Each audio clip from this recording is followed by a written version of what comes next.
তিনবারের সফল প্রধানমন্ত্রী বেগম খালেদা জিয়ার মৃত্যুতে তার আত্মার শান্তি ও মাগফিরাত কামনায় ঈশ্বর দিতে দোয়া মিলাদ মাহফিল অনুষ্ঠিত।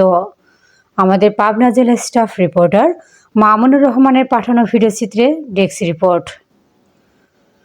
19 জানুয়ারি রোজ সোমবার বিকাল 3 ঘটিকার সময় আলহাজ মোরস্থ জাতীয়তাবাদী শ্রমিক দল আয়োজিত সাবেক প্রধানমন্ত্রী বেগম খালেদা জিয়ার মৃত্যুতে তার আত্মার শান্তি ও মাগফিরাত কামনায় দোয়া করা হয়। এতে প্রধান অতিথি হিসেবে উপস্থিত ছিলেন জনাব মোহাম্মদ শামসুর রহমান শিমুল বিশ্বাস, প্রধান সমন্বয়ক বাংলাদেশ জাতীয়তাবাদী শ্রমিক দল, কেন্দ্রীয় নির্বাহী কমিটি ও জাতীয় সংসদ নির্বাচন পাবনা 5 আসনে বিএনপি মনোনীত ধানের শীষের প্রার্থী।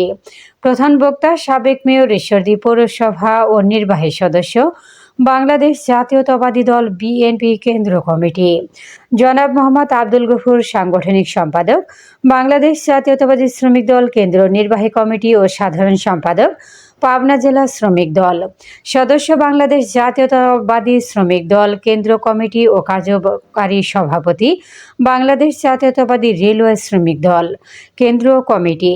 সঞ্চালনায় ছিলেন জনাব মোহাম্মদ ছবি মণ্ডল সাধারণ সম্পাদক ঈশ্বরদী উপজেলা শ্রমিক দল। আয়োজনে জাতীয়তাবাদী শ্রমিক দল ঈশ্বরদী উপজেলা শাখা স্থান আলহাজ মোর ঈশ্বরদী। দেশ চালানোর দায়িত্ব দিয়েছে জনগণ দেবেন, তার প্রতিনিধি যদি ঈশ্বরদীতে আপনারা নির্বাচিত করেন, আপনাদের ঈশ্বরদীর সকল দাবি দেওয়া আমাদের আগামী সরকার সানন্দে অগ্রগামী হয়ে পূরণ করবে।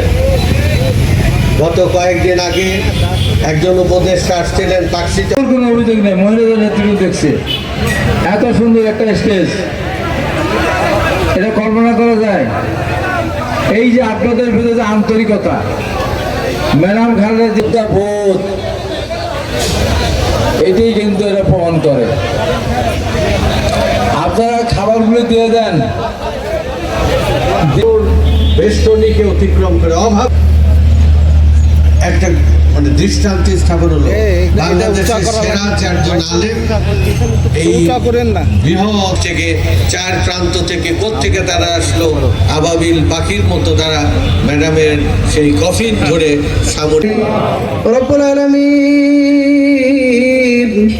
বিশেষ করে 1971 সালে যারা জীবন দিয়েছেন এই দেশকে স্বাধীন করতে গিয়ে, মেহরবানি করে প্রত্যেকটা শহীদকে আপনি জান্নাতুল ফেরদাউসের মেহমান বানিয়ে নিন আল্লাহ। রব্বুল আলামিন গত 17.5 বছর যারা জেল জুলুমের নির্যাতনের শিকার হয়েছেন প্রত্যেককে আপনার জানে আর মালে আপনি বরকত দান করিয়ে দিন আল্লাহ। সম্পাদক মিলাস আলী সহ বাংলাদেশ জাতীয়তাবাদী দলের যারা জীবন দিয়েছে এই দলের রব্বুল আলামিন আমরা তাদেরকে যেন আমাদের কথা সংসদে বলতে পারে, আমরা যেন তাদেরকে পাঠাতে পারি, আপনি সেই তৌফিক দিয়ে দিন আল্লাহ। পরিশেষে আপনার কাছে একটা দরখাস্ত, বাপ হারিয়েছেন, মা হারিয়েছেন, নিজের টুকরা ভাইকে হারিয়েছেন, রব্বুল আলামিন তার